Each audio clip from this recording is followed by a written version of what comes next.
naming banal sa pangalan namin, Panginoong Kristo.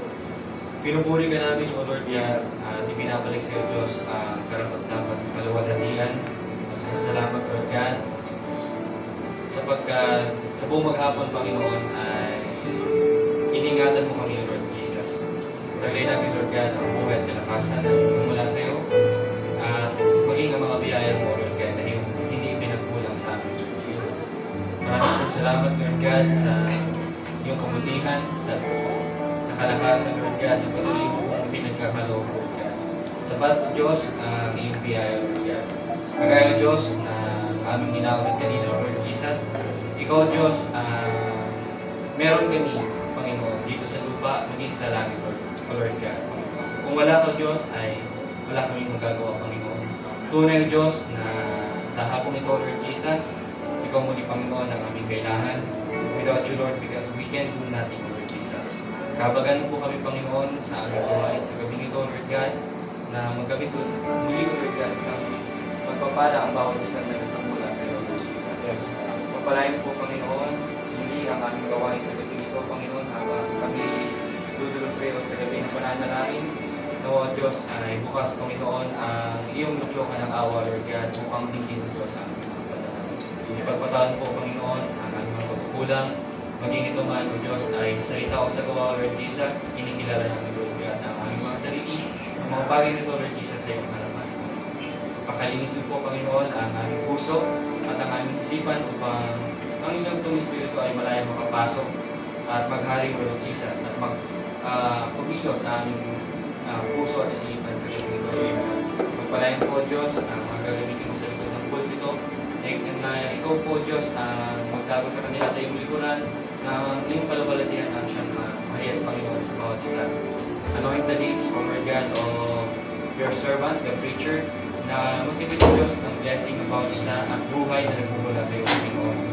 Nalalahan mo din po, Panginoon, sa gabing ito, mga kapatid namin, na parating pa lamang sa dako ito, Panginoon, si Lord Diyos na nagpagat, Panginoon, na dumako sa bahay dalanginan. Ikaw po, Diyos, ang patuloy na mag-ingat.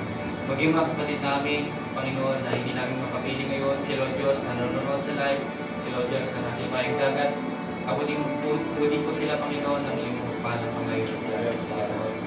At ang bawat isa, Lord Jesus, ay buksan po, Diyos, sa aming puso at maging marapatin po kami, Panginoon, sa paglapit sa iyo, sapagkat hindi po kami pagiging marapatin, Lord God, ay magiging walang pagbuhan ng lahat ng bagay. But we believe with all our heart, Lord Jesus, according to your riches and mercy, Lord God, at sa iyong biyaya, Lord God, maging marapatin mo kami, Panginoon, sa gabi ito. Kaya po, Diyos, ang aming mga dalangin ay malayang makarating sa iyong luklukan ng awa, Lord God. Panginoon, sa iyo po namin iniasa at ipinagwala ang lahat ng bagay sa matamis na pangalan ng aming Panginoon Jesus Cristo. Sumayo po, Diyos, ang lahat ng mabuti sa salamat. Amen. Amen. Bless you, Brother Daniel. At samantala po mga po bawat sa Amen. At isang magandang gabi po sa inyo lahat sa pangalan natin Panginoon sa Kristo. Amen. At muli tayo narito, mga kapatid, sa sambahan ng ating Panginoon. Amen. At alam natin yung purpose ng pagpunta natin dito. Amen. Bagamat kakaunti pa lamang ang bilang natin, pero I believe na kahit kaunti tayo makapagsimula pa tayo ng gawain. Amen. Basta para sa ating Panginoon, hindi natin siya pwedeng pagandahin, mga kapatid. Amen. At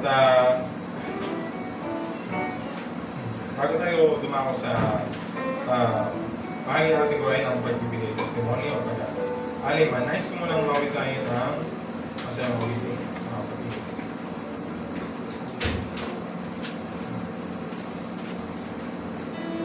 Bigyan natin song number 8 ng ating mga songbook, Oh, I Want to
See You.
ko na iyan ang inasapasang natin mga kapatid. Amen. Ang makita natin natin Panginoon ang mukha.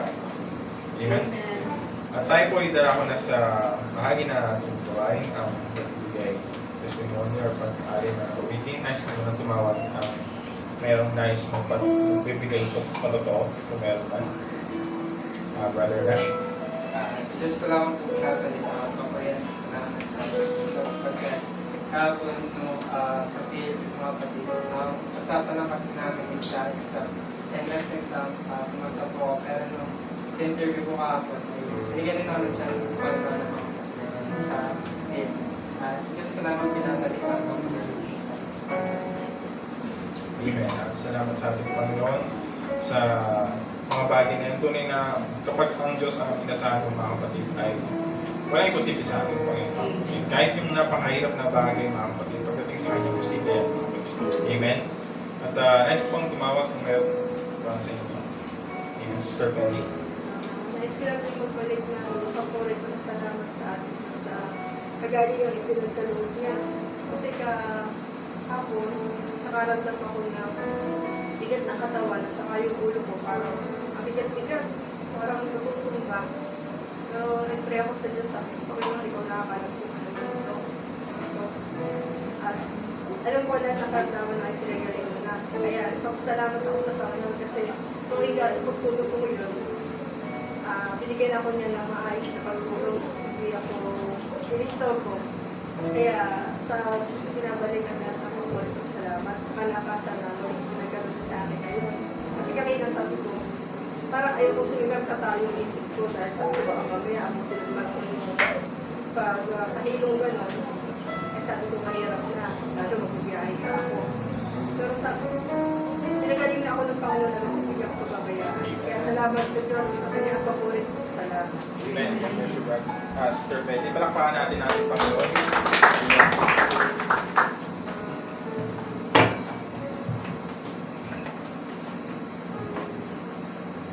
Amen. Tunay na ang Diyos patuloy na nagpapagaling sa bawat sa mga kapatid. Amen. At ang kaaway mga kapatid talagang gumagamit siya ng sakit para hindi tayo ayaw niya kasi ng pupunta tayo ng simbahan mga kapatid. Ayaw niya rin na makasamba tayo sa ating Panginoon. Kaya gamit yan. Pero ang Diyos ay mananatiling Diyos mga kapatid. Amen. Siya ay yung higit pa rin sa lahat mga kapatid. Amen. At meron pa po ba? Kung malaman, nice kung basahin pinadalang testimony dito. Sabi dito, binabalik ko po sa Diyos ang lahat ng papuri at pasasalamat sa kagalingan na pinagkaloob niya sa pananakit ko ng aking sikmura at ulo. Maging sa kalakasan pinumbalik niya sa panghihina ng aking katawan at kaluluwa, sumaating Panginoon ang kataas na asang papuri at pasasalamat. Amen. Ito ay testimony ng ating kapatid na si Brother Jenner. Salamat sa ating Panginoon sa kagalingan at kalakasan. Tunay na ang Diyos ay palaging mabuti mga kapatid. Amen. At hindi siya nagkulang at siya yung nagre-restore ng kalakasan natin mga kapatid. Amen. At meron pa po or magaling man ang ulitin. Amen. Kung wala naman ay nice kung pasalamatan din ng ating Panginoong Diyos sa patuloy na magbibigay niya sa akin ng kalakasan, maging sa knowledge and wisdom sa trabaho ng mga kapatid. Kahit dun sa magbibigay niya ng pasensya mga kapatid dun sa akin kasi meron akong katrabaho doon na para siyang inahandle ko. So, ano talaga siya, yung hindi siya nakikinig. Kumbaga, tinuturuan ko siya pero meron siyang sariling ginagawa. Tapos yung nangyayari, kakaroon siya ng mali. So, parang nagiging debit siya sa amin. So, parang na-charge siya. Actually, na-charge siya sa office. So, ayun, pinagsasabihan ko siya pero hindi pa rin talaga siya nakikinig. Pero salamat pa rin sa ating Panginoon dahil nandun yung pagbibigay niya sa akin ng habang pasensya para, alam mo yun, mas maturuan ko pa siya ng mas matagal. Pero, ayun, sa Diyos ko lang din binabalik ang lahat ng papuri, maging sa kalakasan, tapos sa patuloy na pagpo-provide na mga pangailangan. Kaya sa Diyos ko binabalik ang lahat ng papuri at kasalanan. Amen. At kung wala na po, tayo po idala ko na sa pakikinig ng salita ng ating Panginoon, mga kapatid. At I hope na ang bawat sa ay handa sa pakikinig ng salita ng ating Panginoon. Amen. At inaya ko muling ang bawat sana tayo muling tumayo. Amen. At binibigyan ko po kayo ng kaunting panahon upang gumamit ng palikuran, mga kapatid. Bago ko tawagin ang ating mga ral ay lahat tayo ay nakapokus na, mga kapatid, sa pakikinig ng salita ng ating Panginoon. Amen. So, pawitin natin ang sabing, sweep over my soul. Sweep over my soul. Sweep over my soul. Sweet Spirit. Amen. Sweep over my soul. My rest is complete. Hallelujah. My rest is complete. My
flow through me. Holy Spirit, flow through me, flow through me. Yes, Father. Wait na ka namin, Panginoon.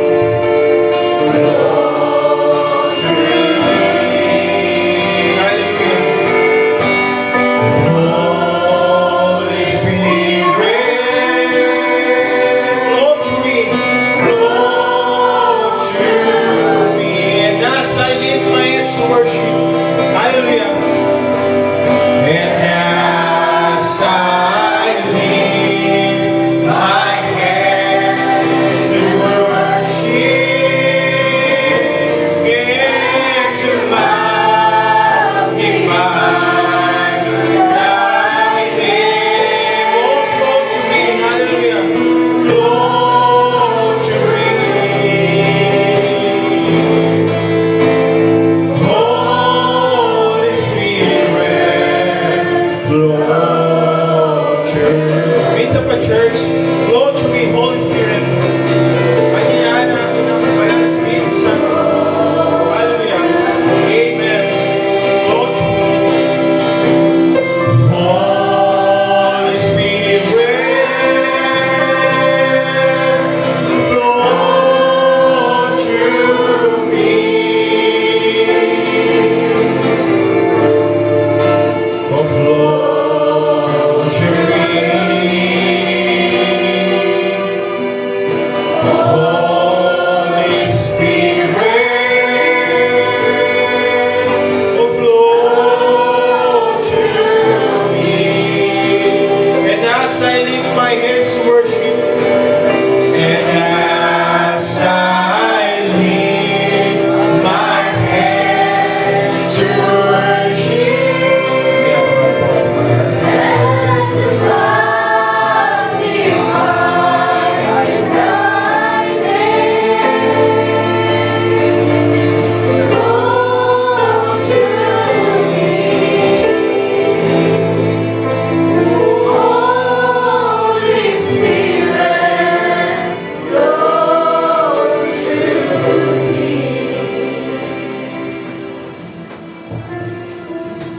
Tayo manalangin sa ating Panginoon sa ating Lord God, kami muling dumadalangin at muli kami nagpapakumbaba sa iyong banal na presensya.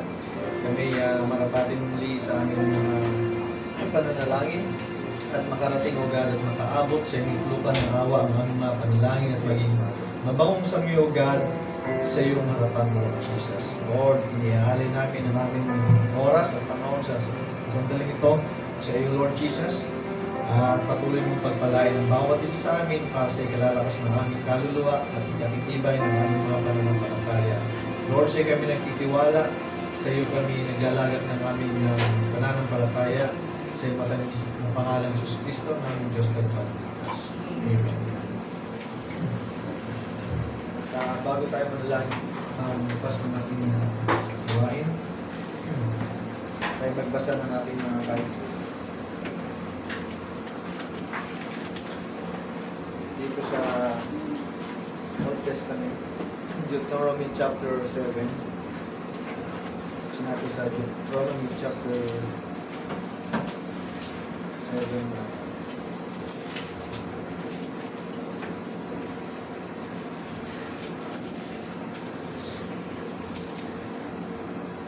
Chapter 7 verse 14 to 15.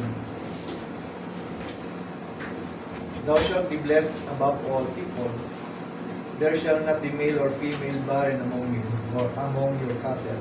And the Lord will take away from thee all sickness, and will put none of the evil diseases of Egypt, which thou knowest upon thee, but will lay them upon all them that hate thee. Yan ang salita ng Panginoon sa gabing ito at mulayan ng mga bawat isa. Binabati ko muli ang bawat isa sa pangalan ng ating Panginoong Kristo na muli tayong dinako sa may dalanginan para sa panalangin. At ito ang time pa na nagkakasama tayo, although hindi tayo nag-pray dito sa dami nito, iniwan ng ating matanda sa iglesia.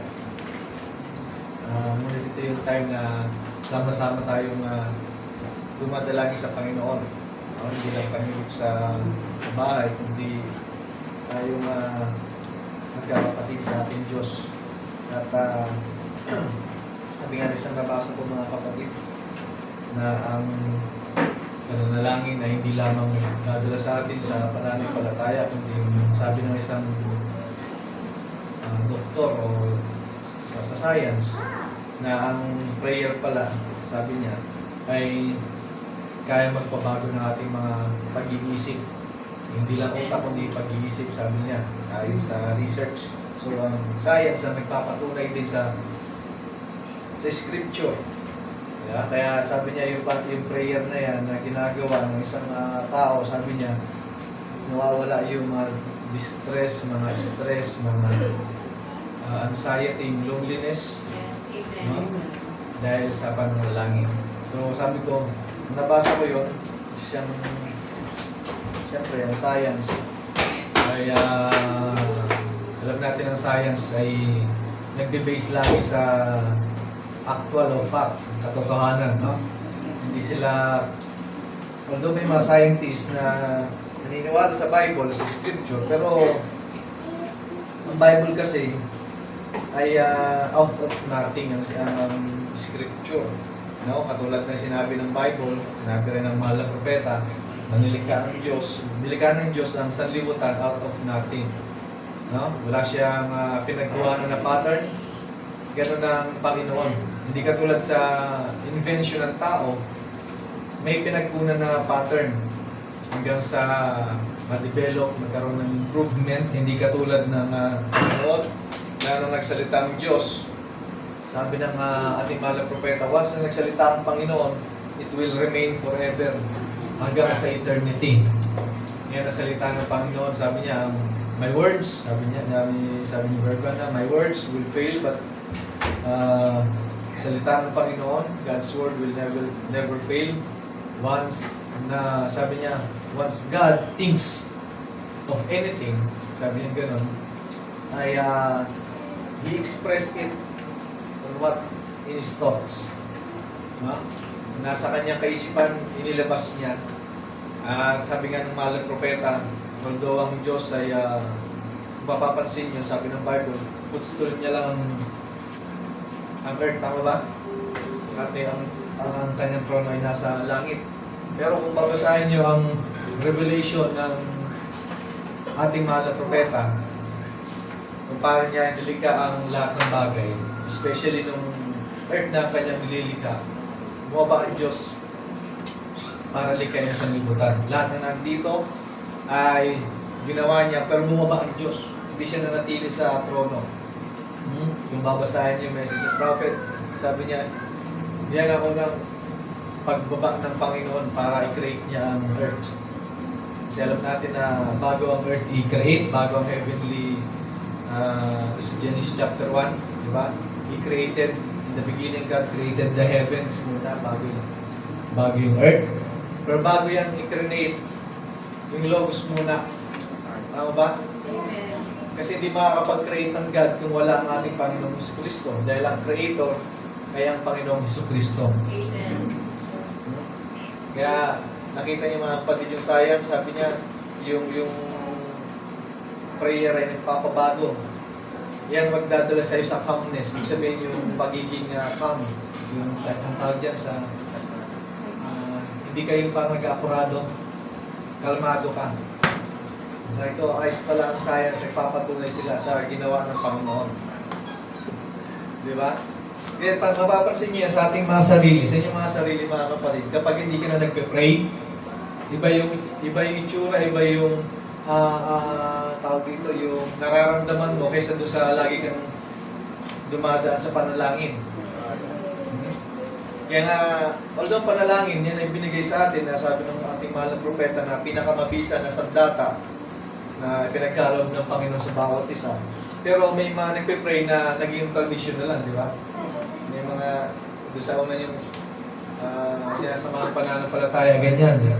Yung iba naman, hindi ko matanda kung yung isang sa man is 5 times a day, di ba? Every 6 o'clock ng hapon nagpo-pray sila. Pero yun ay traditional lang. Kasi may nakaprogram na yun eh.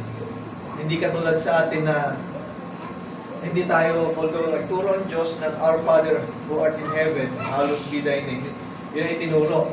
Pero hindi yun ang pinagpipray mo o ginagamit mong prayer every time.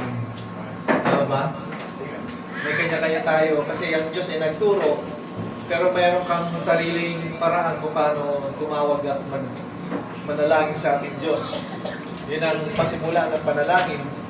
Although sa Old Testament, may mga pananalangin na nangyayari at naganap. No? Pero nung bumaba ang ating Panginoon sa anyo ng tao, na si Jesus Cristo, pinagtibay niya palalo yung panalangin sa Old Testament. Kaya mapapansin nyo posible hindi marunong tumawag sa Diyos yung nagtanong ng mga disipulo. Lord, teach us how to pray. Yes. Amen. So niya ganito kayo manalangin, this is how you pray. So yung example lang ng Panginoon. At yung panalangin na yun, ginawa na kayo na panalangin ng reliyon at ginawang, yun na yun. Kumbaga, hindi siya pattern naging tradisyon na nga. Kumbaga, yun na yung pinakapanalangin. Basta panalangin mo ang 5 beses ng luwalhati sa Ama, gano'n. So, naging gano'n ang panalangin. Pero sa tunay na mga anak ng Diyos na tinuruan ng banal na kasulatan, hindi gano'n ang paraan ng panalangin natin. May kanya-kanya tayong paraan para manalangin. Tama ba? Nung naturuan tayo manalangin, hindi naman yung prayer ko dapat sundin nyo. I mean, kopyahin ba, copy-paste. Hindi ganun. No? Amen. Hindi ganun mga kapatid. So, yun ang nabasa ko, share ko lang, na ganun pala, nagpapabago pala siya ng kaisipan ng tao. Yan ha, sabi ng mahal na propeta, we need a constant prayer because we backslide in every minute of our lives. Every day. Kaya kailangan nating lagi manalangin. Kasi si Satanas, hindi lang yan araw-araw trabaho, kundi every minute, every hour. Kaya sabi niya, every hour we need to pray, sabi ni Brother Brandon. Kasi nga, hindi pa natin matatalo. Diba, alam natin yan, si Susana Wesley, lagi ko sa inyo sinasabi na, sabi ni Prophet, kahit sa history, church history, mapapasa nyo yun dyan. Yung nanay ni John Wesley, sabi niya, she consumed for 2 hours every day to pray. And every Saturday, sabi niya, she gathered her 17 children para mag-teach ng scripture, ng Bible, for 1 hour yata, 2 hours. Nakita niyo yun? Sabi ko nung nabasa ko yun, hindi ko pa maabutan yung 2 hours every day na prayer. Bawasan mo na lang ng, gawin mo na yung 2 hours, lagyan mo ng 0, 20 minutes. No? Kaya sabi, meron akong, actually hindi naman masama magkaroon ng jealousy, basta godly jealous. Sabi ng prophet, meron, kahit sa Bible, may godly jealous. Ibig sabihin ng godly jealous, yung parang siloso ka. Pag gusto mo siyang maabot, gusto mo siyang makamtan o magawa. Kaya yung gano'n mga kapatid, hindi ko sa itinataas ang ating matanda sa iglesia. Meron akong godly jealous sa kanya sa pag-pray. Wala siyang kopya ang hawak, pero kaya niya mag-pray 1 oras. Kaya ngayon meron kami kasama doon na kahit humihilig na doon sa pag-pray. 30 minutes pa lang yun. Sabi ko, di ba? Actually mga kapatid, yung 1 hour na, marami ka na may pag-pray na niya. Halos dami talaga may pag-pray. So marami talaga tayong pag-pray. Di ba? Napakinggan natin sa matanda sa iglesia, di ba? Kaya hindi pa natin ma-achieve yung mga bagay na kailan natin 5 minutes, 6 minutes, and then pinamatagal 10 minutes. Isa pa, biblical pa yan, 1 oras. May mababasa ko ba, Brother David? Di ba? Praise si Jesus, di ba? Amen. Pagbalik yan, tulog sila sa templo Kahit 1 oras man lang, hindi nyo kaya. May oras Nakaka-1 oras yun si Jesus. Kung pagbalik, pag-pray talaga. time na talagang binibigay natin yung time para sa pag-pray. Itong time na to. Although, kasi nga, hindi tayo pare-parehas ng lakas. Merong matanda, matagal mag-pray. May matanda na maikli mag-pray. May bata naman na mahaba mag-pray. May bata pa na may clear mag-pray. Nakubusan ng pag-pray. Na ganun eh. So, dito pa tayo kasi sa time element sa ni Prophet, kaya hindi tayo magkakapanagpo. Kasi may si Satanas talaga, puso yan. So, yun mga kapatid. So, tayo nung nabasa ko yun, pinatotohanan ng science, ang sinasabi ng Bible, at sinasabi ng mahal na propeta na ang panalangin ay kailangan talaga at nagpapabago ng isip ng tao. Di ba, last time pinag-usapan natin, no? Na yung transformation ng ating isip, na kailangan, hindi lang kailangan, nabago dapat yung isip mo dapat, di ba? Pero hindi lang dapat nung nabago siya, ay nabago na isip ko, hindi. Kasi kapag nabago na yan, katulad yan ng ibon, sabi ko nga sa inyo na lipad ng lipad kung saan pupunta at saan dumadapo. Di ba? Diba sabi ko nga sa inyo, ngayon pa lang, kaya yung paliparan ng isip niyo papunta sa bahay. Gusto niyo patayin yung tao sa isip niyo, mapapatay niya. No? Barilin ko to. At naisip niyo, sa isip pa lang, napatay na yung tao. Kasi depende sa napapanood mo, patay na siya. Itsura niya nandun din. Kaya sabi ng Bible, sabi ng sulat ni Pedro, sabi niya, gird up the loins of your mind. Kasi may yung isip, pag nakahiulag po siya, nakawala yan. Ha? Kaya kailangan mong talian. Kasi delikado. Sabi ko nga sa inyo, ang geared up ng loins yung espiritu ng tao. Flesh, spirit, and soul. Nasa gitna. Hindi ka naman nagsisinturon dito eh. Diba? Tama ba? Hindi ka nagsisinturon sa ulo. Iba naman yung tawag doon. Diba? Yung mga nagrarambo, naglalagay. Hindi yon. Ang sinturon talaga, ang pamigkis. Ang Tagalog yung pamigkis, sinturon. Pamigkis sa tiyan. Diba? Para hindi mahubuan ng pantalon o palda yan. Kaya dito yan tinatali sa para hindi magkaroon ka ng pag-ipit sa tiyan, sa sikmura, di ba? Ganon din sa isip ng tao. Ang isip ang tinatalian. Kasi pag nakahulagpos yan, kaya mong pumatay, kaya mong gumawa ng kasalanan, sa isip lang.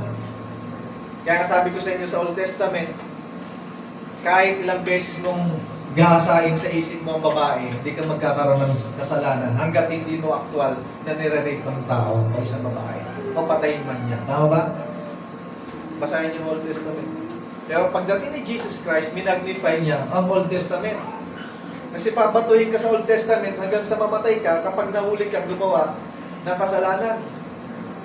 Kaya yung iniharap kay Jesus na babae, tama yun. Kasi yun ang kautusan ni Moses. Pero pagdating ni Jesus Christ, dahil si Jesus Christ ang nagre-represent ng biyaya sa John chapter 1, wala na yun. Kaya sabi ni Jesus Christ, sabi niya, sinasabi noon, an old saying, sabi niya, na kapag ka makakita ka ng babae at yun nga, magahasa mo siya, babatuhin ka hanggang sa mamatay. Magkaroon ka ng kasalanan ng ito, babatuhin ka hanggang sa mamatay. Pero ngayon hindi na. Sabi niya, tumingin ka lamang sa babae na Amen. na meron kang pagnanasa, lasted eh. English eh. Amen. Di ba? Tumingin ka lang. Sa Old Testament, hindi gano'n, kahit tingnan mo yan.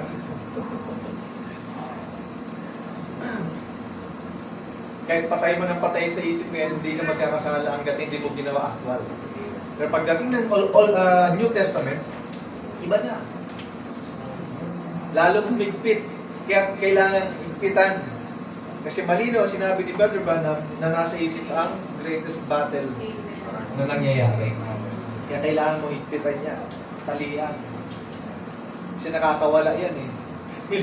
Lipad dito, lipad doon. Kung ano nangyayari, parang ipon na lipad ng lipad kung saan may pali na makakain. Ganun mabilis magkaroon ng kasalanan ng pag-iisip. Now, sa gabi ito, sa ating pag-uusapan, nabasa ko lang yung mga kapatid, eksakto naman. Nabasa ko siya. Nagbabasa kasi ako ng message prophet na about sa mga although hindi naman yung topic ko. About sa mga yan nga yung transformation ng mind. Sa yung about sa prayer. Nabasa ko na totoo talaga ang sinabi ng scripture at ang science na nagpapatotoo. Sa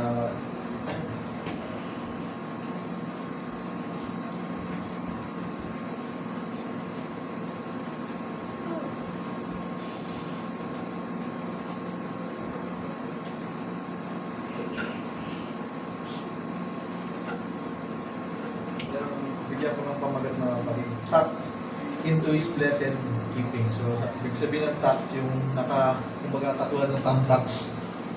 Di ba? Nakatali, naka-pin, nakalagay, nakatusok.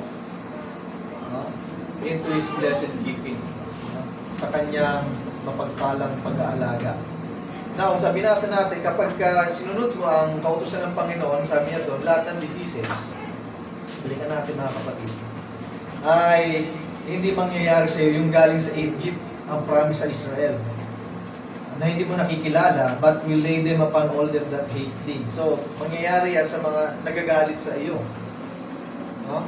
Yun yung bayan ng Israel. Ngayon, pagdating ng chapter 28, verse 58, ng Deuteronomy, if thou wilt not observe to do all the words of this law that are written in this book, that thou mayest fear this glorious and fearful name, the Lord thy God, then the Lord will make thy plagues wonderful. So nakita nyo, kapag hindi ka naman nakinig, so tandaan natin ang Deuteronomy, yan ang nangungusap, di ba? Life and death ang ibig sabihin nito. Life kapag sumunod ka, death naman kapag hindi ka sumunod. That is the meaning of Deuteronomy. At sabi niya dito, kapag ikay nakinig, magiging pagpapala, pero pag hindi ka naman nakinig at sumunod, sabi niya, ang mga salot ay magiging kamangha-mangha. Sa English kasi, wonderful. Maganda ang wonderful. Pero ito, may kasunod, wonderful plagues. No, nakinig, pag hindi ka nakinig at hindi ka sumunod sa kautusan ng Biblia na ito, o kautusan dito sa scripture, sabi niya, ang mangyayari sa iyo yung kamangha-mangha na salot kasi nga hindi mo makakilala yung salot. No? So mapapansin niyo kapag mayaman din ang karamdaman. Pag mahirap din. Although minsan may mga rare naman na cases na nangyayari na karamdaman na isang mahirap. No? So ganun din. Pero sa mga mananampalataya, no? Sabi ng ating mahal na propeta nung binigay sa kanya divine healing, even cancer, cannot touch you.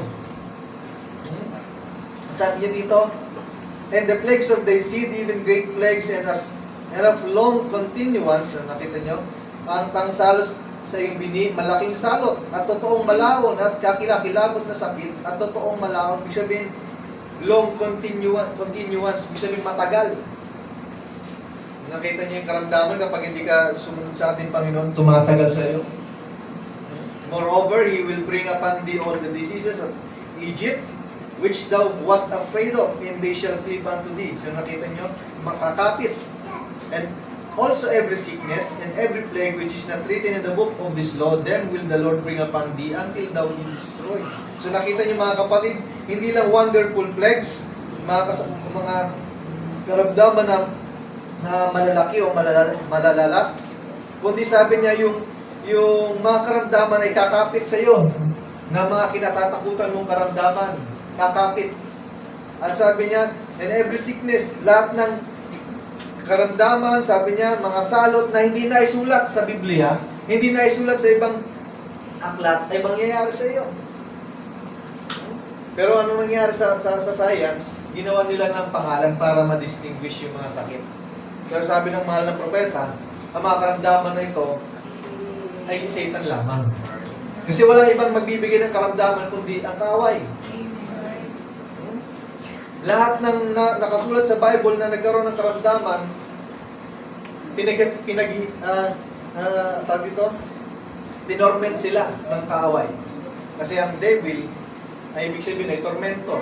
Kaya kung papansin nyo sa Book of Job chapter 1, nandun si Job, hindi siya magkaroon ng karamdaman dahil walang pahintulot ng Panginoon. Pero once na nagbigay ng pahintulot dahil hiniling ni Satan, sabi niya sa Panginoon, payagan mo akong ligligin si Job.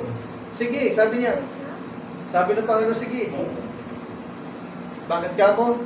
Patutuhanan kasi ng ating Panginoon ng kanyang kadakilaan sa kaaway. Kaya sabi niya, sige, gawin mo ang gusto mong gawin. Pero huwag mo lamang kunin ang kanyang buhay. Kasi nga, bakit sinabi ng Panginoon na huwag lang ang kanyang buhay ang pakikialaman? Wala namang karapatan ng kaaway na kunin ang buhay ng isang tao kung walang permission ng Panginoon. Kasi ang nagbigay lang ng buhay ay ang Panginoon at siya lang may karapatan na kunin yan. Pero depende ngayon kung may kaaway na nagpapahirap yan. Now, sabi niya dito, which is not written in the book of this law, then will the Lord bring upon thee until thou be destroyed. So nakita nyo, ganyan kapag hindi ka nakinig sa Panginoon. Kaya kung babasahin niyo pa yung pababa, sabi niya dyan sa verse 63, kapag hindi ka nakinig sa ating Panginoon, bibigyan ka ng karamdaman, mga malalang karamdaman, na hindi kilala at hindi na isulat sa scripture, at tatawanan ka ng Diyos. Matatawa sa iyo ang Diyos. Kasi ikaw ay na-destroy. So nakita niyo mga kapatid, nandun ka na sa ganong kalagayan, natatawanan ka pa ng Panginoon dahil hindi ka nakinig sa Kanya. Now, ano sinabi ng mahal na propeta sa kanyang mensahe na Speak to the Rock? Sabi niya, Now I want you to notice another thing. Before they went out, the calling out now, the children of Israel was given a sign. Moses went out and began to preach to them, and we know the story. And when Moses preached to them, done his sign one time, God met him. He didn't want to go, but He gave him a sign to do. Healing was one of the signs. So nakita nyo, healing muna ang ibinigay na sign sa prophet Moses, di ba? Nakita nyo yung kamay niya pinasok sa kanyang bosom. Ipinilabas, wala na yung keto. Leprosy. Sign yun na ibinigay sa kanya ng ating Panginoon. Next was to perform a miracle with the sick. And when that was done, they believed Moses and started on the march. So nung naniwala sila kay Moses, kasi may sign ang Israel at ang Hudyo, mga kapatid, kailangan mo nang magpakita ka ng sign. Yan ang kanilang foundation, kanilang belief. Until now, yan pa rin ang kanilang belief. Hindi mo sila pwedeng sabihan na katulad sa atin na may Kristo na nagpapagaling kung wala kang proof. Sa atin kasi kahit walang proof, naniwala tayo at sumampalataya kay Jesus Christ kahit hindi natin nakita. Ang Hudyo hindi ganun. Pakitaan mo sila ng sign. Kaya si Brother Branham pupunta na saan doon, galing Switzerland.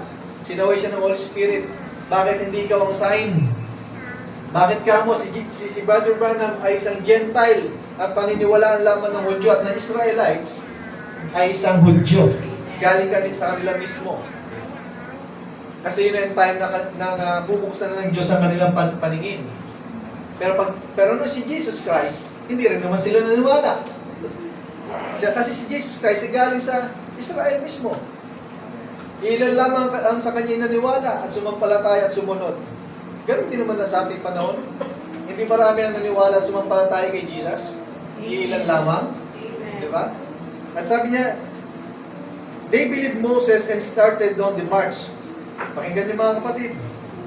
They didn't go very far until they got into some trouble. Hindi pa sila nakakalayo. Nung lumabas galing sa Egypto, nagkaroon na sila ng trouble. Every time when you start to make a march for God, look out, you're headed for trouble. So every time na, di ba, sabi niya, magmamarcha ka o lalakad ka, papunta kay Kristo, tingnan mo, may mga trouble na dadating. Kaya mapapansin niyo, nung tumating kayo sa pananampalatayang ito, pag pasok nyo, nung baguhan kayo, maraming trouble lang dumadating sa inyo na napapansin nyo. Pero nung tumatagal na mga kapatid, hindi mo na sila pinapansin. Marami nagsasabi na huminto ka na dyan sa pananampalataya na yan. Walang mapapakinabangan dyan. Maraming asong tumatawal sa iyong paligid, iba pinapansin nyo na nawawala na sa pananampalataya.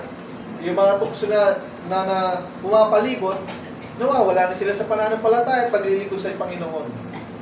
Pero nung habang tumatagal mga kapatid, nung hindi mo sila pinapansin dahil may umaakay sa iyo, you're still marching towards God, feeling mo ngayon, malayo na pala yung nararating. At yung mga tao na nagtutuya sa iyo at nanunukso sa iyo, at mga nagpapa-stop sa iyo, nagpapatigil para maglingkod sa Panginoon, nawala na sila. Ikaw na nanatili pa rin sa Panginoon. Bakit? Sinunod mo eh. Kasi yun ang Deuteronomy, life or death. Kapag sumunod ka, may blessing. Kapag hindi, may curse. Amen. May pananagutan sa Diyos. At sabi niya dito, every time when you start to make a march for God, look out, you're headed for trouble. The devil's going to lay right along the path there to get every foot in he can get in. He will trip you, upset you, do everything mean. He's a devil. So nakita niyo, devil is a tormentor. He will upset you, sabi ni Brother Branham. He will trip you, do everything mean. Because he's a devil.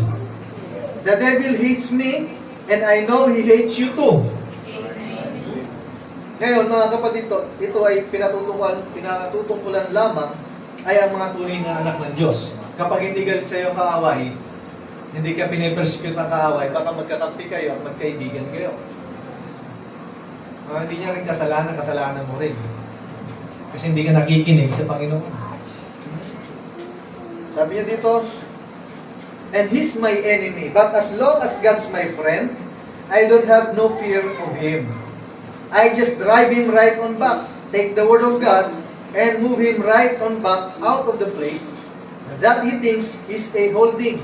So nakita niyo mga kapatid, sabi ni Brother Branham, I don't have no fear of him. Kasi anong gagamitin mo? Take the word of God and move him right on back of the place. Katulad ni Jesus Christ kay San Pedro at kay Satan. Tama ba? Nalantad si Satan.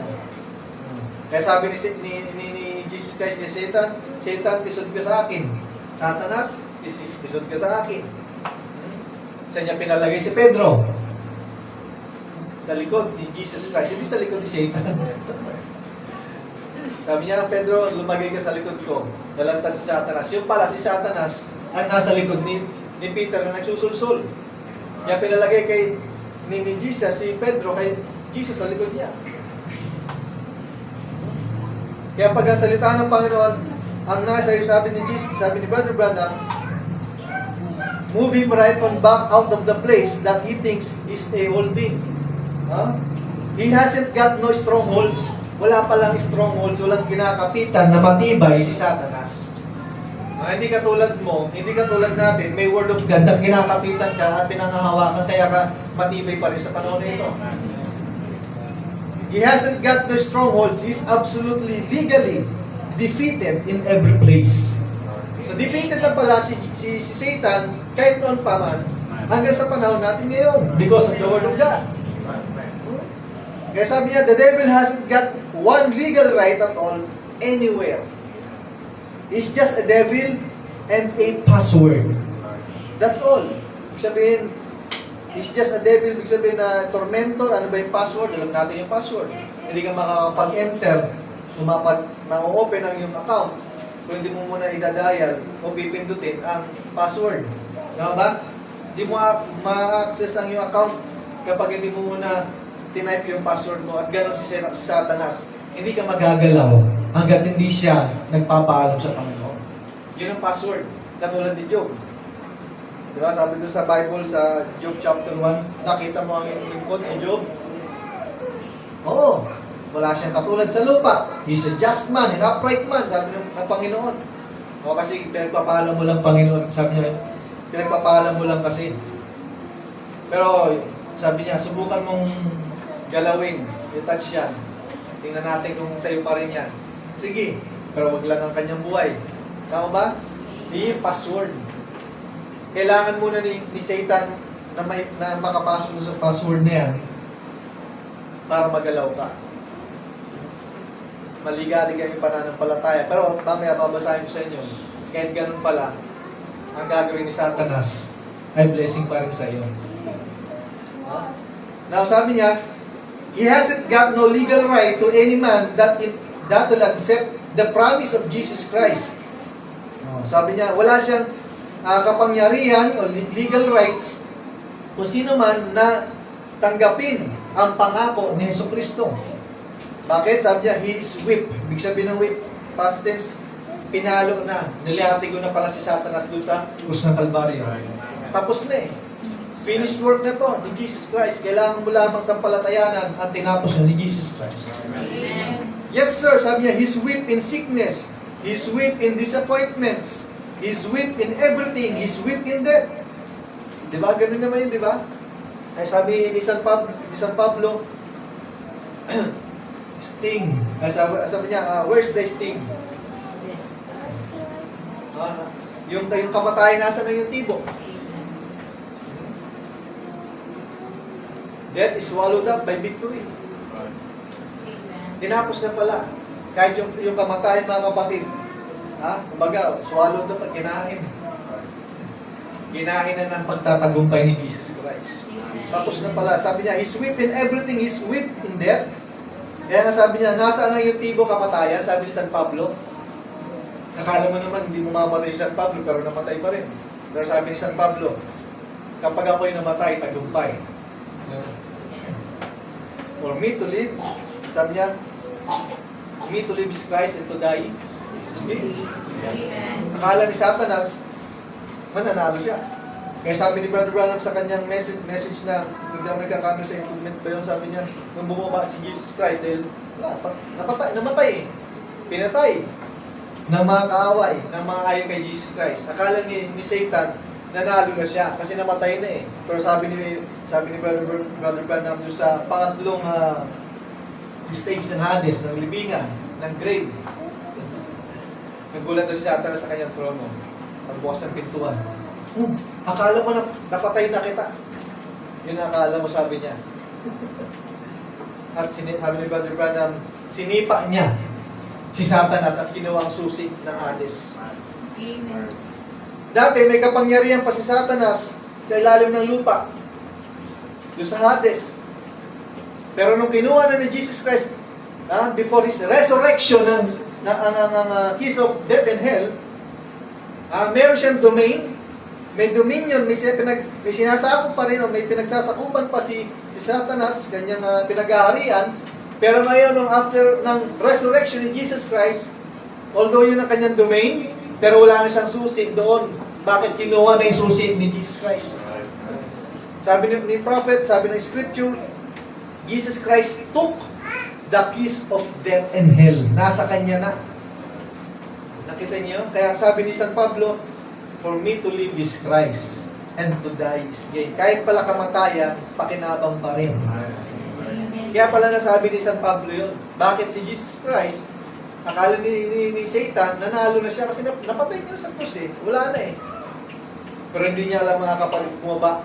Bakit siya bumaba? Para kunin ng kanya at iwanan na yung kasalanan doon sa trono o doon sa kingdom ni Satan sa baba. Sabi ni prophet, dala-dala niya yung ating mga kasalanan ni Jesus Christ. Hindi niya kasalanan, kundi kasalanan natin. At pagbaba niya sa third part ng Hades, sabi niya, iniwanan niya doon. Una-muna nagpakita siya doon sa second level. Nagpakita siya doon sa mga hindi nakinig kay Noah doon sa long suffering ni Noah. Yung mga hindi nakinig kay Enoch, nandun din. Yung mga hindi nakinig sa Old Testament saints na mga ginamit ng Panginoon, nandun sila. Nagpakita si Jesus Christ. Humingi sila ng pagpapatawad. Sabi ni Brother, ikaw pala yun, pag pinagsisisihan na namin, sabi niya, wala na siya magawa. Bakit? Nandun siya sa ganung kalagayan na. Para sa paghapol na. Sabi niya, after niya magpakita doon, para saan? for the testimony na hinihintay nila ito na to. Yung mga pinatotohanan ng mga prophets noon at pinagpapatay ng mga tao, yung prophets, at hindi siya kanila nakinig, ito na to. Dala-dala yung kasalanan. At pumunta siya sa kingdom ni Satan at iniwanan doon yung kasalanan, ginawa ang keys of death and hell kay Satan, at pumunta siya sa first level. Sino yung nandun? Sila Abraham. Kaya mapapansin niyo, pagdating sa first level, mga kapatid, wala na yung kasalanan na dala-dala. Bakit iniwan na doon sa third level? Wala na siyang kasalanan. Bakit? Hindi niya na kailangan dalhin sa harapan ng mananampalataya ng Old Testament saints ang kasalanan. Iniwan na niya. Kaya pagbukas ng pinto, sabi ni prophet, nakita siya nila Abraham, ni Jacob, ni Isaac, ng mga Old Testament saints. Sabi ni Jesus Christ, ito na to, ako na ito, na sinasabi niyo noon. Dadaling ko na kayo. At dinala ni Jesus Christ. At yung grave na yon na pinatutunguhan ng mga Old Testament saints, it was emptied out. Nawala na yun. Ano ang scripture niyan? Yung si Lazaro at yung si Abraham, yung gulf na nakita ng mayaman. Si Lazaro at si Abraham at yung mayaman, sabi niya, kahit yung dulo lang ng daliri. Kasi may dito sa akin kinilalagyan. Kahit din lang patak lang, isang patak lang. Yun yun. At wala na yun. Dinala na kasi ni Jesus Christ sa kanyang glory yung mga Old Testament saints. So nakita niyo yung kasalanan, iniwan kay Satanas. Kaya pag-resurrect ni Jesus Christ, yung mga kasalanan natin, mga kapatid, kasamang naipapon na ni Jesus Christ yun. Tapos na yun. Kailangan mo lamang sa pangawakan. Sabi niya, sabi ni prophet, he is weak in death, he can scare me. Hindi niya ako matatakot. He can scare you. That's all he is. A big old shadow. Yun na lang pala yan si Satanas. Old big shadow. Bakit? Si Brother Branham sabi niya, hindi niya ako matatakot at ikaw hindi ka niya rin matatakot. Kaya mapapansin niyo sa mga mananampalataya, kahit mamamatay na, bakit ka mo hindi sila takot? Dahil sabi ni Brother Branham, one time sa kanyang pinanalangin, si Bosworth, mga kapatid, yung kanyang elder, mga kapatid, nung mamamatay na, sabi niya, Brother Branham, ito ang pinakamasaya na araw sa aking buhay. Bakit? Nakikita ko yun, yung nakaputi. Sumusundo, nakaputi, hindi nakaitim. Kaya makita niyo mga kapatid, yung mga mananampalataya, hindi takot sa kamatayan. Bakit? Sigurado kasi sila kung sino ang susundo sa kanila kahit mamamatay na sila. Ang nakakatakot yung mga hindi sigurado sa kaligtasan. Kasi there's no turning back pagka ganun. Katulad ng mayaman na, Lord, sabi niya, Abraham, pabalikin mo naman ako doon. O kaya mag-utos ka para yung mahal ko sa buhay ay hindi makarating sa damong ito. Nakita niyo? Mayaman doon, demanding Siyempre may pera Pati si Abraham, gustong paikutin. Wala namang kapangyarihan si Abraham na buhayin yun Kasi isa lamang ang nagsalita sa Bible na kayang magbigay ng buhay at kanyang i-resurrect. Sabi na nga, walang ibang may kapangyarihan na magbigay ng buhay at magbalik ng buhay. Si Jesus Christ lang.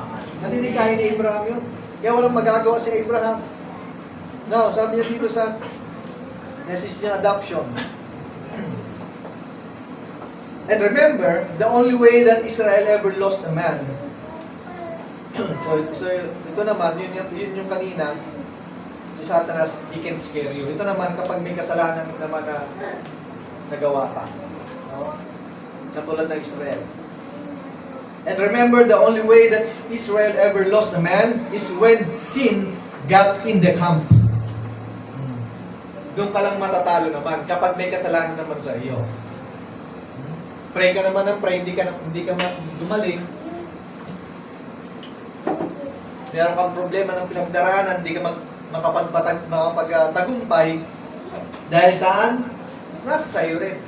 Kasi may kasalanan ka pala. Remember, the only way that Israel ever lost a man is when sin got in the camp. That's the only way we could ever lose a victory is for sin to get in the camp. Something wrong somewhere. Merong problema. Sabi ni prophet, when Achan stole that wedge and that Babylonian garment, sin was in the camp and the battle went wrong. So nakita niyo si Achan? Alam natin yung story nun, di ba? Nanalo sila before. Pero gagera na naman sila kasi alam nilang ang pangako ng Diyos, lagi silang mananalo. Yan ang sabi kay Moses, yan ang sabi kay Joshua. Walang makakatayong enemy sa harapan nyo, lagi kayong mananalo. Ang problema, pagdating ni Achan, di ba nagkaroon ng trouble, bakit hindi sila nanalo? There's something wrong eh. No? Kaya sabi niya, sino kaya? Merong kasalanan sa kalagitnaan.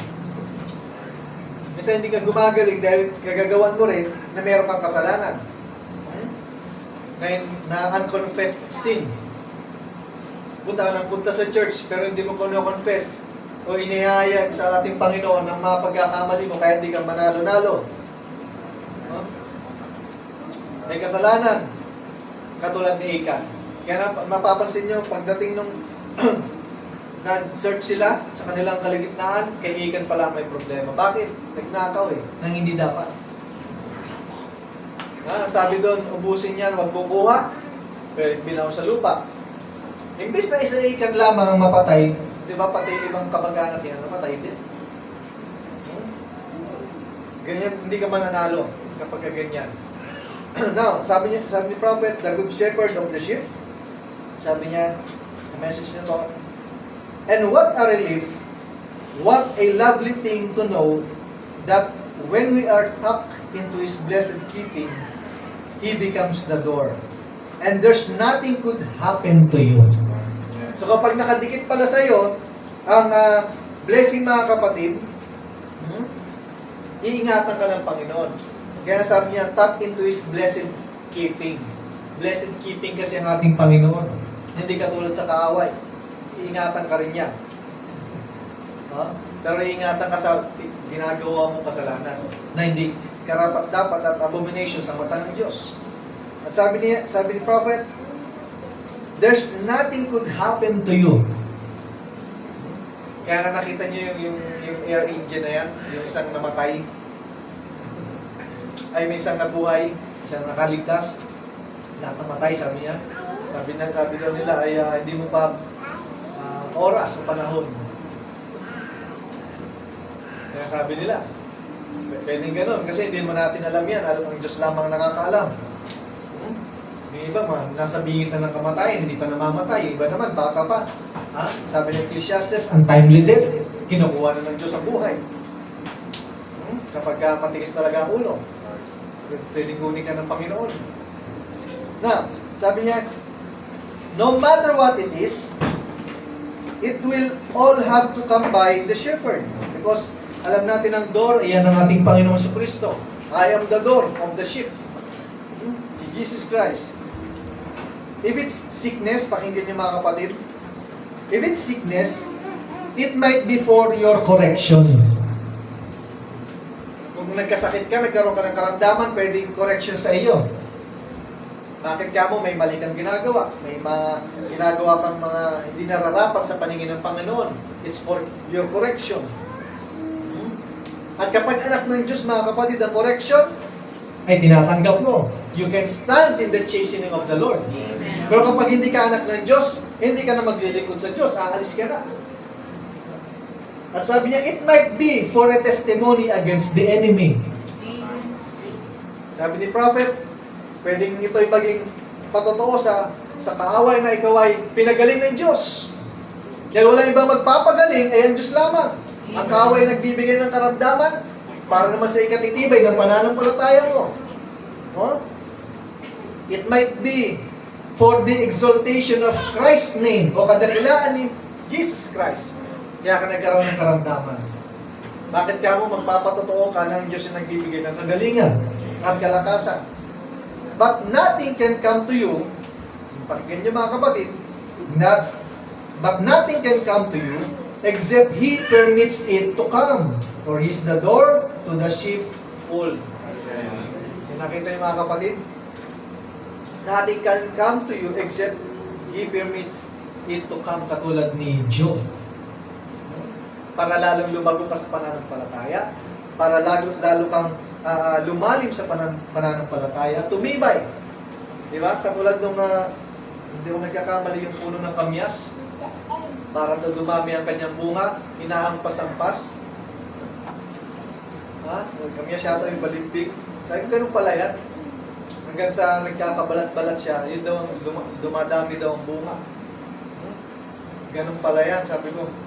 Ganun pala yan habang inahampas. Ganun din ang isang mananampalataya, mga kapatid. Kailangan natin ng palo ng Panginoon. Chastening of the Lord, para lalo kang tumibay. Pero lahat ng bagay na yon, sabi ng Romans chapter 8, verse 28, all things work together for good to them that love God. To them that love God yan, naka-address yan dyan. Kaya ang sickness, ang kahinaan, na binibigay ng kaaway sa atin, mga kapatid, sabi ni prophet, it might be a correction or testimony against the devil or for the exaltation of Jesus Christ's name. Bakit?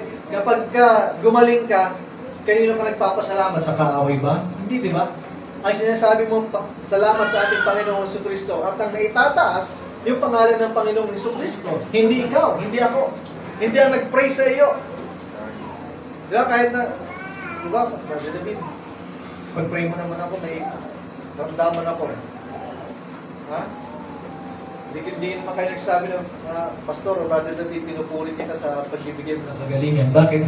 Hindi naman kayo nagbibigay ng kagalingan. Nagsambit lamang kami ng papuri, ng adoration, ng praises and thanksgiving sa pagpapagaling. Sino ang binibigyan natin ng papuri at pasasalamat? Yung Panginoon. Kaya na-exalt siya, na itataas ang kanyang kadakilaan sa ating kalagitnaan. Dahil wala naman tao na kaya magpagaling. Kaya sabi nung nabasa ko, kaya kailangan mag-pray. Kasi nga yung prayer na yan, nagpapabago ng kaisipan. From loneliness, sabi niya, to happiness, sabi niya gano'n. No. So nakita niyo, sabi niya, to them that love God, all things work together for good. Pero doon sa mga hindi nagmamahal sa Panginoon, kapag may karamdaman na problema, ito na naman, wala nang hanggang problema. Di ba? Naririnig niyo ba yung tao na ganyan? Walang katapusang problema na to, di ba? Pero kapag dating sa mananampalataya, alam mo na kagad yung solusyon.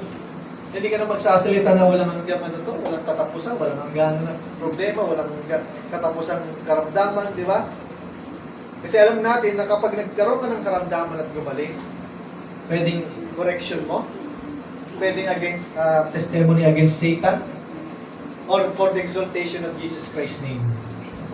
Kaya nga sabi ni San Pablo, all things work together for good to them that love God. Amen. At yung bagay na yun, hindi yan pwedeng magpahiwalay sa'yo sa paglilingkod sa Panginoon. Sabi ni San Pablo, ang pagkain ba, o tagutom, o wala kang damit, nakedness, yung mga kapigatihan na yan, persecution, tribulation, makapagpapahiwalay pa ba yan sa'yo sa Panginoon? Tama, di ba? Hindi na sa'yo makapaghiwalay sa Panginoon yan. Kapag naintindihan mo at nagkaroon ka ng kapahayagan na walang ibang dapat paglingkuran, kundi ang Panginoon lamang. Amen. Kaya nga pag nandun ka sa tunay na church, tunay na kapahayagan, tunay na aral at katotohanan, sabi ni Jesus Christ kay San Pedro, ano sabi niya? Even the gates of hell cannot prevail against me. Nakita niyo? Kahit gates o pintuan ng Hades na impyerno, di kaya niyang manaig sa iyo. Bakit ka mo? Itinayo kasi ni Jesus Christ ang tunay na church sa iyo. Kaya walang mananaig yan, mga kapatid. Now, sa last na babasahin ko na message ng prophet, sabi niya, sa exhortation of divine healing, sabi niya, now sometimes, I will admit this, sabi ng prophet, that our Heavenly Father sometimes chastens us with sickness. So nakita niyo? Isa pala sa paraan ng Heavenly Father ng Panginoon, ang sickness para i-correct tayo, i-chasten tayo bilang anak ng ating Panginoon. Permitting Satan to do it, to try us, sometimes to bring us back. Bakit? To bring us back. Kasi lumayo ka eh. Hindi ka naman i-bring back kung hindi ka nawawala. Kaya ibabalik muli kasi nawawala ka. Nawawala ka sa sheepfold. Nawawala ka sa kawan, kaya hanapin ka. Mapalad ka kung hinanap ka. Parang hindi ka na hinanap. Nawala na sa yung concern ng tao. Kaya mo siya, paulit-ulit na lang yan, pawala-wala sa church.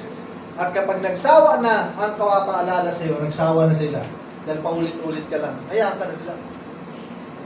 Sabihin mo naman, wala kang tinamahan sa tao eh, kapag ka ganun, maririnig mo sa tao na hindi na ako mahal ng mga kapatid ko, hindi na ako mahal ng Panginoon. Dati mahal ka talaga, ngayon, kapasawayan mo na yan, hindi ka kasi nakinig. Di ba kapag hindi ka nakinig, sabi sa Proverbs chapter 1, tatawanan ka ng Diyos. Hanggang ma-destroy ka, sabi ng Deuteronomy chapter 20. Nandiyan yan, basahin niyo ng buo. The Lord will rejoice until you be destroyed. Na nakita niyo mga kapatid, kapag hindi ka nakinig sa Panginoon, yun talagang kainapnan mo. Pero sabi niya dito, pag ang Diyos ay tunay ka na anak, sabi ni prophet, permitting Satan to do it, to try us sometimes to bring us back, if we go out of the way. Then our Heavenly Father might let something happen to us to bring us back. But it will only be for the good. Para sa mabuting bagay pala yan. Kaya nga sabi ng Romans chapter 8 verse 28, lahat ng nagmamahal sa Diyos, lahat ng bagay na yan, ayan o, all things work together for good. Nagmamahal sa Panginoon. Pero pag hindi mo minamahal ang Panginoon, ang problema kasi, ang tanong, sabi ko nga sa inyo, lahat ng tao ay mahal ang Panginoon. Kahit lumabas ka dyan, mahal mo ang Panginoon? Tanungin mo sila. Di ba? Mahal nila ang Panginoon. Tanungin mo rin kung gusto pumunta ng langit. Gusto rin pumunta ng langit kahit sino, di ba? Pero ang tanong, kung mahal ng Diyos ikaw, pwedeng mahal mo ang Diyos, pero ang Diyos hindi ka mahal. Tama ba? Sa Bible, di ba? Si Esau. Sinapupunan pa lamang ng tiyan ng magulang, ng babae, ng kanyang nanay. Di ba? Hindi na siya mahal. Napupuot ng Diyos bago pa isilang. Kaya ang tanong, mahal ka ba ng Diyos? Amen. Kasi di ba? Nakalagay yan, mahal ka ng Diyos. John 3:16. Pero ang tanong, kung mahal ka talaga ng Diyos. Kasi may mga tao na hindi mahal ng Diyos. Pwede mo sabihin na mahal mo ang Diyos, pero hindi ka mahal ng Diyos. Nakita niyo si Jeremiah, mga kapatid. Kung babasahin niyo sa unang chapter, si Jeremiah, alam na ng Diyos na magiging propeta niya. Before ng isilang. Kabaliktaran ni Esau. So nakita niyo mga kapatid. Amen. To them that love God. Pero ang Diyos mga kapatid, may love din yan. Hindi mo lang pwede sabihin na love ko ang Panginoon. Dahil nakita niyo yung pinanggalingan yung religion, laging sinasabi, peace be unto you, peace be with you. Mahal ba nila ang Panginoon? Yes, mahal nila ang Panginoon eh. Nakita mo naman yan, panoorin niyo. Nangangaral sila ng salita ng Panginoon. Pero ang tanong, mahal ba sila ng Panginoon? Paano mapapatunayan na hindi sila mahal ng Panginoon sa kanilang sinasabi? Kasi ang linaw na sinabi ni Jesus Christ, na hindi pwedeng sambahin sa ibang bagay si Yesu Cristo maliban sa katotohanan at sa Espiritu. Nakita niyo, wala na sa katotohanan. So doon ang evidence na hindi sila mahal ng Diyos. Sabi ni Brother Branham. Now sabi niya dito, but it will only be for the good. See, the chastening of our Father is not pleasant for a season. Diba? Ganun naman yan. Kapag may chastening ang Panginoon, it's not pleasant. Di ka aya-aya. Siyempre, mahirap din yun. Diba? Wala namang, nagkasakit ako, tantawa ka pa, hindi, bagsak na nga yung katawan mo, paano ka matutuwa? So, nanlulumo ka, nangihina ka. Pero kapag tunay ka na anak ng Panginoon, hindi mo, binabaliwala mo lang yung karamdaman. Ibig sabihin, alam mo kasi napapagalingin ka. Amen. Alam niyo ba ang divine healing? Sabi ni Brother Branham, that is the earnest of our resurrection. Ibig sabihin ng earnest, paunang bayad or down payment. Yan ang divine healing. Na nagpapatunay na may magre-resurrect, may magkakaroon ng pagbabago. Bakit? Kapag nagkaroon ka ng karamdaman ng hihina ka, kapag ikay gumaling, ipinag-pray ka at ikay gumaling, nagkakaroon ng pagbabago. Yan ang divine healing. At ganun din ang resurrection, sabi ni Prophet. Ang earnest natin, mga kapatid, ay ang divine healing. Yan ang nagpapatunay na minsan isang araw, ang mga namatay na kay Kristo ay bubuhayin muli. May pagbabago. That is the earnest and divine healing. Sabi niya, all things work together for good to them that love the Lord. And if I was way away from God and out of the will of our Heavenly Father, why? If God would just, that He could do something for me and help me to come back, why? I would appreciate our Heavenly Father. Wouldn't you? So nakita niyo pag na out of will of the Lord God at ibabalik ka ng Panginoon sa pamamagitan ng karamdaman o kung anong mga problema sa buhay, hindi mo ba ma-appreciate ang Heavenly Father, sabi ni Prophet? Sabi ni Prophet, na-appreciate niya ang Panginoon. Ikaw, na-appreciate mo ba? Amen. Siyempre, di ba? Amen. Na-appreciate natin ang ating Panginoon pag ganun bagay na nalalayo ka, nalalayo tayo, at ibinabalik tayo sa paglilingkod sa Diyos. Sa pamamagitan ng karamdaman at mga problema, suliranin sa buhay. Yun ang magpapabalik sa iyo. Pero kung hindi ka na makabalik, o ayaw mo talaga bumalik, dahil kampante ka na doon sa comfort zone mo, siyang may papatunay niyan, baka hindi ka anak ng Panginoon. Bakit nandun ka na eh? Ang dami nagsasabi sa'yo na bumalik ka, bumalik ka. Kailangan maglingkod sa Panginoon, hindi ka nararapat sa lugar na yan. Ayaw ng Panginoon dyan, hindi ka nakikinig. Ha? Sabi doon sa binasa natin sa chapter 28 ng Deuteronomy, mga karamdaman na yan na hindi mo kilala at hindi na isulat sa scripture na ito, sa law na ito, kakapit sa iyo. Yung mga karamdaman na kinatatakutan mo, mapapa sa iyo. Yung mga karamdaman na nandun sa Egypto, ay mapapa sa iyo kapag hindi ka sumunod. And that is your death. Pero kapag sumunod ka naman, sabi ng Deuteronomy, sa binasa natin, it is life. And it will tap into His blessed keeping. Iingatan ka ng Panginoon. Kahit may karamdaman ka, kahit may panghihina ng katawan, iingatan ka pa rin ng Panginoon. Pero kung sa ibang tao yan na hindi anak talaga ng Panginoon, titigil na sila. Bakit? Ayaw na nila eh. Wala namang nangyayari. Wala napapala. Pero sa mga tunay na anak ng Diyos, mga kapatid, ang tinitingnan natin, sabi ni Prophet, katulad tayo ng ang isang mananampalatay, katulad ng isang sumisilip sa tag dito, telescope, tinitingnan nila hindi yung nasa harapan nila, kundi yung malayo. Ang tinitingnan kasi natin yung eternity. Hindi natin tinitingnan yung mangyayari sa atin sa ibabaw ng lupang ito.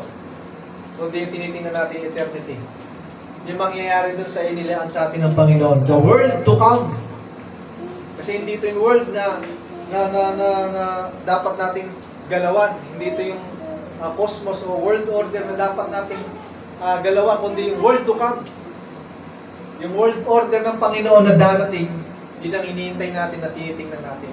So nawa sa gabi ito, ayun ang tinitingnan natin mga kapatid at tinatanaw natin yung pupuntahan natin.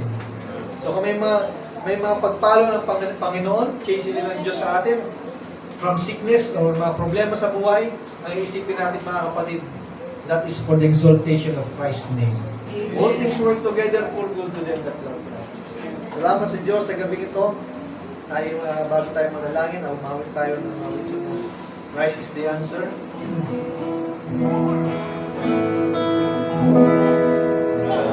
Christ is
ipanalangin ang ating pananampalataya.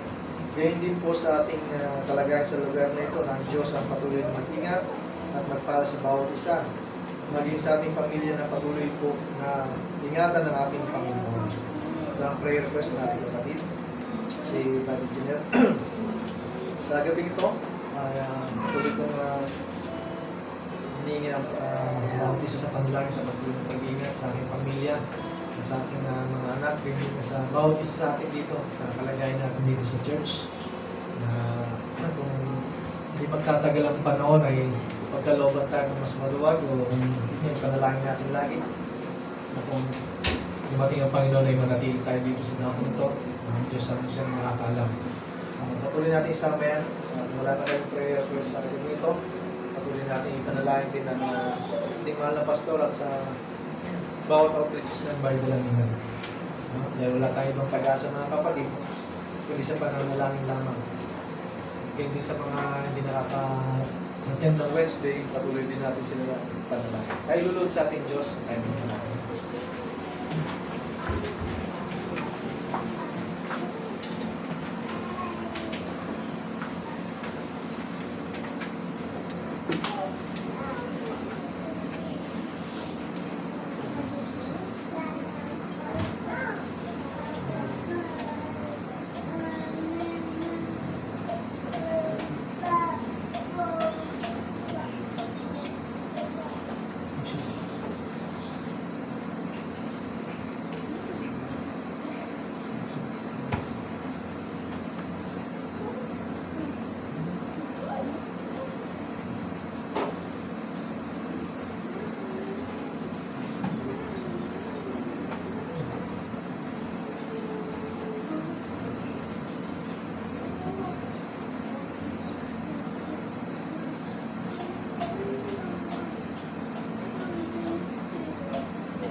Lord, maraming salamat po yan sa patuloy na pagpapala sa amin at sa pagpapalakas muli na ang mga pananampalataya.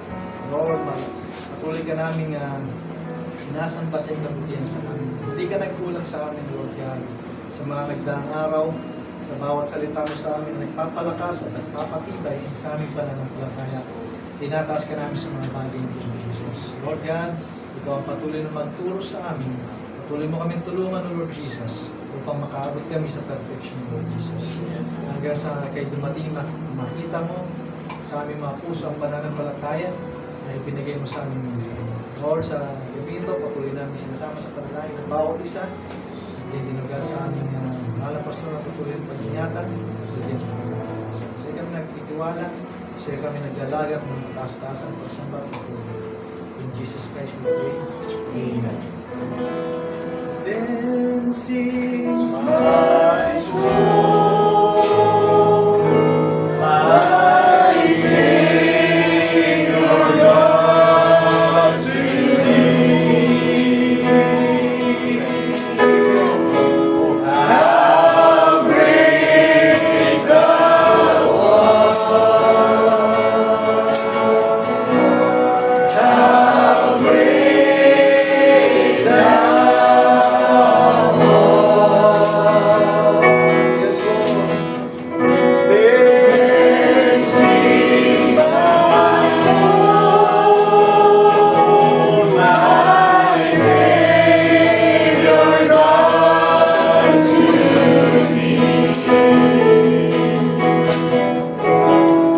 How great thou art, how great thou Amen. Salamat sa ating Panginoong Diyos sa biyaya na ipinagkaloob niya sa amin, sa mayamang mensahe na ipinagkaloob niya. We bless you, Brother David. Ang Diyos ang patuloy na magpala sa iyo. At tayo po idalako na sa uling bahagi ng ating gawain ng pagbibigay kayo. Habang inamit natin sa ating give thanks.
Bilang panalangin kalahit ng mga kalahit ito, nais ko yung bigay kay Brother Arvin upang siya mauna sa panalangin.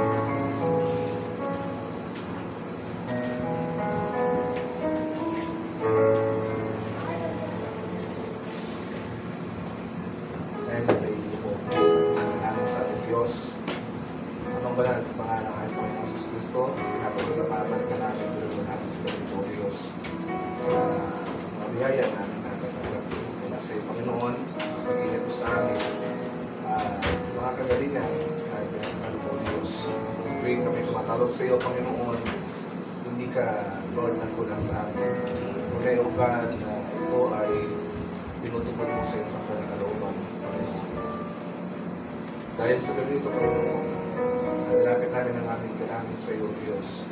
Knowing, Father, that ikaw ang nakatagpo nito sa amin. At ikaw, O Diyos, ang magbibigay. Alam mo ang bawat puso namin, Panginoon. Alam mo ang laman nito, O Diyos. Alam mo ang pangangailangan namin. Alam mo, O Diyos, ang bago pa man isulat ito sa papel, o bago pa man masabit ito ng aming mga labi, Panginoon. Alam mo na ang laman nito, Diyos. Panginoon, pagpatawad mo minsan, pupunan kami sa iyo sa pananampalataya.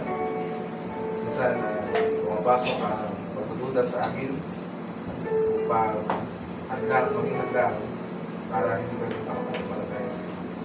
Dapat, ngayon pa man, Panginoon, ay pinasasalamatan ka namin sapagkat hindi ka nagkulang sa amin. Tunay na ikaw ang makapangyarihang Diyos.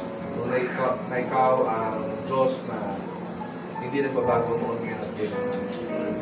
Kami man, O Diyos, ay bago-bago na isip.